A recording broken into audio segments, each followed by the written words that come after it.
Alright guys, as I told you before in the last video, we are continuing on into our next section, which is ta-da! First time vacant. Alright, this first time vacant, anytime that you come to a home that is considered vacant for the first time, that is your first time vacant. We covered this early on in an earlier lesson of doing these inspections when you come across a vacant home for the first time, or the first time that that home is vacant. There's things that you have to do. We talked about posting notices and things, so we're just going to go a little more detailed as far as these first time vacants. All right, so let's jump into it. All right, again, anytime that you come across a property which is vacant and it's the first time that property is found vacant, we have to prove that that property is vacant. And as you can see with the picture on the right, you can see there I took a photo through the glass showing that there's no personal property in there, that someone has moved out. So sometimes you do have to take a photo through the window. So when you come to a property that's considered to be vacant for the first time, if you can, try to prove that it's vacant by taking a photo through the window. And you also want to confirm vacancy with a neighbor. You know, just ask a neighbor, is the property next door to you vacant? When did they move out? You know, just kind of similar questions like that, just to try to find out, you know, if that property is truly vacant. And if the neighbor has verified that property to be vacant, sometimes we have to have the neighbor's address for that verification. So make sure you notate what that neighbor's address is when you're filling out your form. All right, so, you know, when we come across a property that is vacant for the first time, you know, sometimes if you flip it in reverse, it also applies when in reverse. If a property had been previously reported as vacant, but now we find out that somebody is occupying the property, we have to do basically the same thing. We don't want, if a property is now occupied, we don't want to photograph inside an occupied property. So if there's windows open, never photograph in an occupied home, okay? But if you can make contact with someone at that property to verify, you know, who is living there, you may want to find out when they moved in. You know, just find out some general things like that, and just let them know. If they question you, just let them know, well, this property was previously reported as being vacant.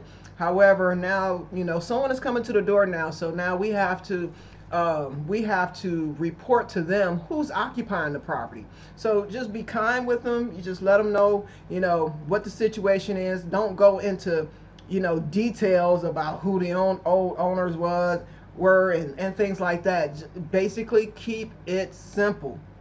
Just find out when they who's occupying the property and when they moved in. That's it. All right. Or if no one is there but the home looks occupied, you might want to try a neighbor. You know, ask them, you know, when did someone move in next door, or did someone move in across the street, or wherever they're located. You know, did somebody move in? When did they move in? You know, how long ago? You know, so just ask some general questions like that so that you can have the information that you need to put on your report. All right, so when it comes to vacant properties, all vacant properties require either a first time vacant sticker or some kind of vacancy posting. They should have either one of those, okay? Or some type of sticker attached to the door or the window. If you run across those, make sure, it doesn't matter what kind of vacancy posting it is, what kind of posting it is, you always want to get a photograph of your different postings that's at that property.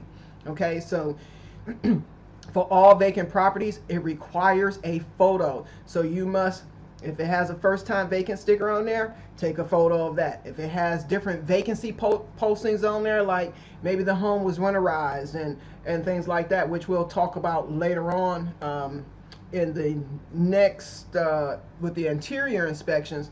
But maybe, you know, some of those postings are posted up in the windows. You always want to try to get a photo of any of those postings.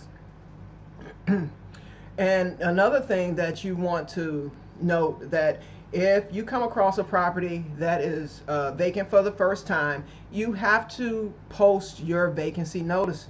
All right, it has to be posted to that property, and whatever client or mortgage company that you're providing the work order for, make sure that you are putting the proper vacancy sticker to the property. All right, make sure you're posting the correct vacancy sticker, because as we spoke about earlier about these, you know, they come in different the vacancy stickers come, a lot of times they're different, clients will use different vacancy stickers.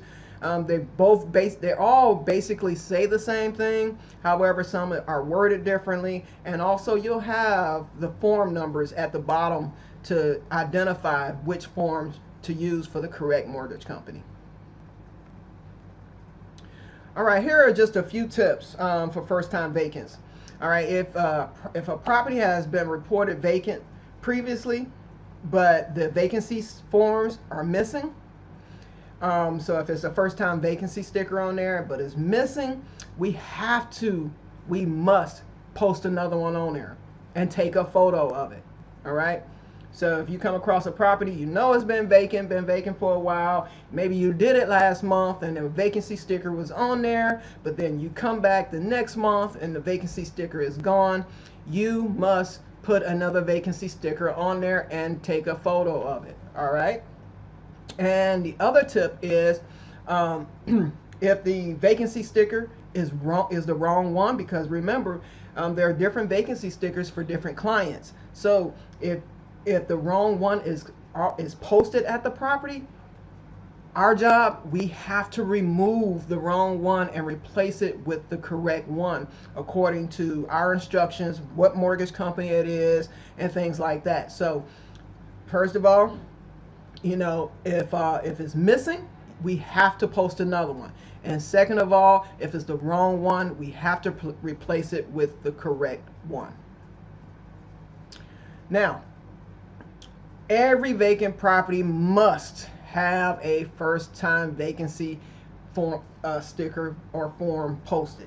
All right, a lot of times if we fail to post one or fail to photograph one, it results in a follow-up. We'll discuss follow-ups later on in other lessons as well. But if we fail to take a picture of our vacancy stickers, it could result in a follow-up, and that means we are required to go back to the property and post one. And guess what? We do it for free. So if you don't want to waste your time, make sure that you do it right the first time when you're at the property. That first time, the time that you are there, so that you do not have to go back. Because remember, the second trip, because you failed to do something, is going to cost you. It's not going to cost you. You're going to have to do it at your own expense. So remember, going back to a property, you don't know the distance of where that property is when it comes back to you, because that follow-up may come back to you a week later or 3 days later, and you may be working a totally different area. All right, so you want to make sure that you make sure that you're getting all your required photos, make sure all your postings are posted at the property, make sure that you are photographing those postings, and make sure that you are documenting all of your information correctly. One of the things that I would suggest is you always want to have an adequate supply of these vacancy postings. And you know, I'm going to be providing you with some sample ones. They may have changed, but this is all what I have when I was in this industry. So I'm going to be providing you with some of these postings. But you want to make sure, because I was printing all of mine off myself, So, you know, I would print off a bunch of them and put them together. So you want to make sure that when you go out for the day, make sure you have enough of those vacancy postings. Okay, so that you're not scrambling out in the field. You're not trying to, because you don't have a vacancy posting, now you can't post one, or maybe you have to go to a printing shop so you can print off a file. Avoid all of that and make sure that you have enough of those with you. One of the things that I suggest and the things that I have done is, just like the picture that you see to the right, I had a folder where I had everything labeled just like this, with all my forms, all my different forms, my door cards, my vacancy certifications, my first time vacant stickers. I had everything organized, so when I pull up a work order and it's a door card or interview inspection, guess what? I'm pulling out an interview for that particular client. I'm pulling out a door card for that particular client. If I am coming to a vacant and I need to post a first time vacancy sticker, I'll go right to my folder and decide which first time vacancy sticker I need to use based on that particular client, and I can just pull it right out and I'm ready to go post it. Okay, so these are some tips that you can do in order to keep yourself organized and to make things go a whole lot faster and quicker for you when you're out there in the field. So remember, we kind of spoke on this earlier, but when you're posting a first time vacancy sticker or the paper to the property, make sure that you don't put it on painted surfaces, or you can use painter's tape, okay, because using regular tape will peel off paint off of doors and things like that, so you want to be careful. They say some clients, and always refer to your client's instructions, because some clients want you to put it to windows and not the doors. So you have to, you know, and sometimes the windows aren't accessible, so you have to put it on the door.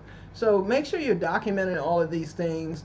But some of the best places that some people want you to put them are either on the doors or on the windows, you know, but make sure you refer back to your instructions and for them to, you know, decide what is the best place for you to mount those stickers.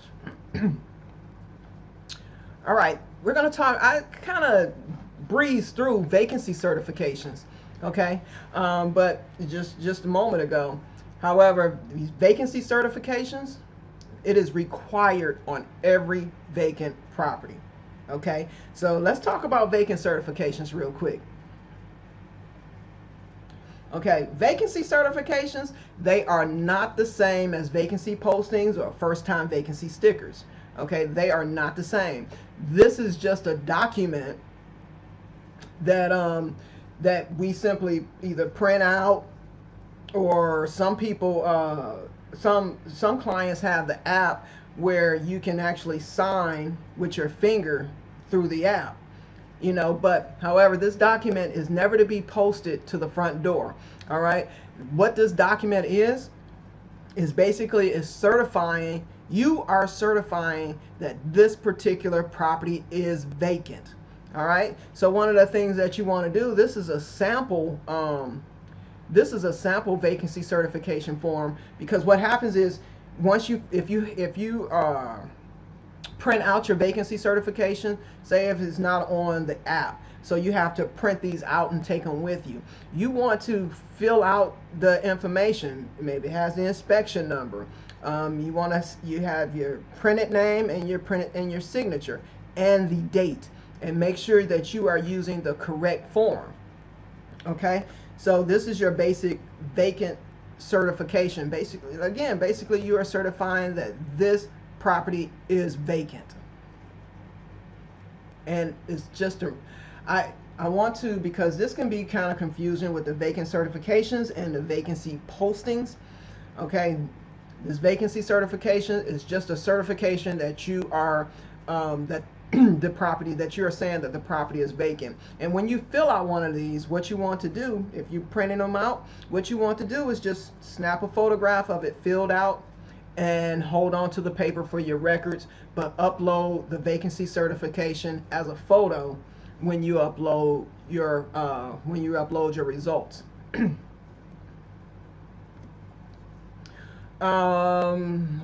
One of the most common follow-up inspections, meaning that you have to go back out and do it again, is because did not upload a photo of the vacancy certification.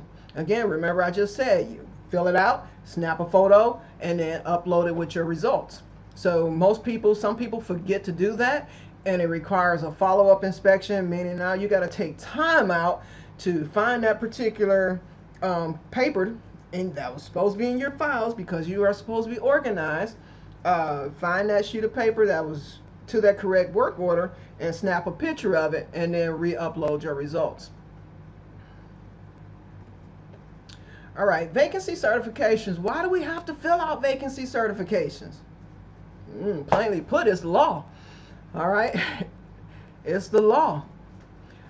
Because Fannie Mae passed this regulation on September 2nd of 2011, and it basically says that that a mortgage servicer must obtain a signed copy of the inspection report that the property was first reported vacant.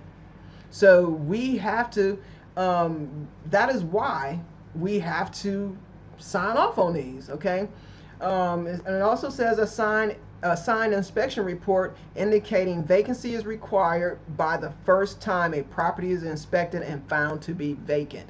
All right, so that is part of the rules that have been implemented into performing these field inspections. So now we have to certify that a property is vacant. And just remember, it doesn't matter if this property is vacant or not. If your work order says it's a bankruptcy or no contact inspection, do not place a first-time vacancy posting on the property. It doesn't matter if the property is vacant. We are never to step foot on a property when it has a work code of bankruptcy or no contact, okay? We can't even go onto the property to post anything, okay, or go to the door, or we're not supposed to go on the property at all. So I just wanted to reiterate that with bankruptcy and no contact inspections. All right, also for no contact and bankruptcy inspections, usually the photo requirements change, because now remember with a standard vacant inspection, you're supposed to walk around the entire property, okay? However, with these bankruptcy inspections, you're not allowed to go onto the property. So what you want to do is you want to go ahead and get your front photo, your core photos, your front photo, your address verification, your street sign, and your street scene. So now you have your 4 core photos that we talked about earlier. And then you want to take any other photo that you can to help the mortgage company see that that property is vacant. This is a little tricky to do, okay? Some of the things that I've done when I know maybe a property is vacant is maybe the grass is high. So, snap a picture, the grass hadn't been cut. Maybe there's debris outside. Sometimes it's just a clean cut property and you can't even tell. So you have to do your best to determine if that property is occupied or vacant. And it's not recommended that you go to neighbors on a bankruptcy inspection either. So you can't really find out from a neighbor because they don't want you discussing anything with neighbors, any of the occupants, or anything like that. So you have to do your best with determining if a property is indeed vacant or not. All right. So and another thing with these vacant properties, listen, when we're doing a vacant property inspection, and it's basically not doing the interior. Again, we're going to talk interior later. But when you're doing a vacant property, we are never authorized to go inside a vacant property unless our work order tells us to do so. Okay, so never go inside a vacant property. Some clients, though, because there are some clients that may require you to actually attempt to do an interior inspection. I've had those before. They want you to attempt to do an interior inspection if a property is indeed found to be vacant. So again, we have keys. So just make sure that you're reading your instructions, because sometimes it may tell you that please perform interior inspection as well if the property is found to be vacant. So you always want to read your instructions on each of your work orders so that you know that you are actually performing the job correctly. All right, so that pretty much does it for this section. The next section that we're going to be talking about, we're going to cover utilities. All right, we're going to cover a lot about utilities because it's important that you know how the proper way on checking utilities for these homes. All right, so I will see you guys in the next video.